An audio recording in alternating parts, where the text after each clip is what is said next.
कुछ माह के अमन अमान के बाद एक बार फिर शहर के हालात खराबी के दहाने पर पहुंच गए। तकरीबन शहर के सभी चौक चौराहे डाकुओं और लुटेरों के निशाने पर। शरीफ शहरी शहर छोड़ जाने पर मजबूर।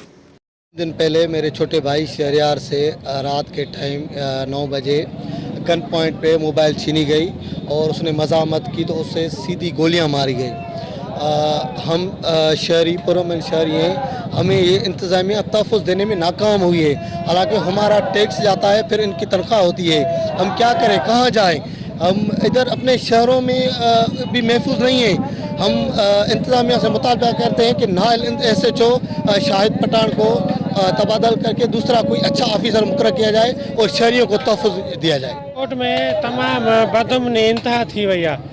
एतरे कदर जो असांजे SUP जे कारकुन शहरियार मार ते जॾहिं हमलो थियो ऐं उन्हनि जो पीछो उन कयो ज़ख़्मी हालत में त कंहिं ॻोठ में वञी पहिरो लॻो। उहे सॻ सुधई स्कूटर पुलिस इहो छॾे चोर भॼी वई आहे।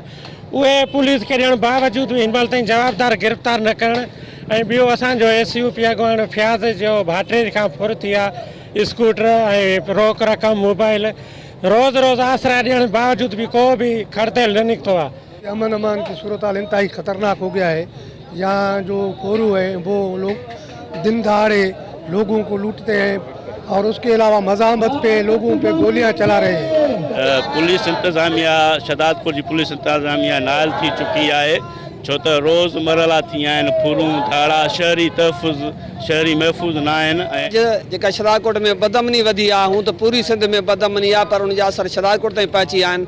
हाणे वेझो टियों चौथो ॾींहुं असांजे हिकु क़ौमी कारकुन असांजे वाहिद मुगिरी जे भाउ खां फुर थी आहे, जंहिंजी मज़ामत ते उनखे इंतहाई ज़ख़्मी कयो अथऊं ऐं उन ते फायरिंग थी आहे। कुदरत उनखे बचायो। वशनी से बात करते हुए शहरियों का मजीद कहना था कि हमें कुछ और न सही, बस अमन अमान चाहिए। कैमरा टीम के साथ गुलाम अली ब्रावई, वश TV, शहदादकोट।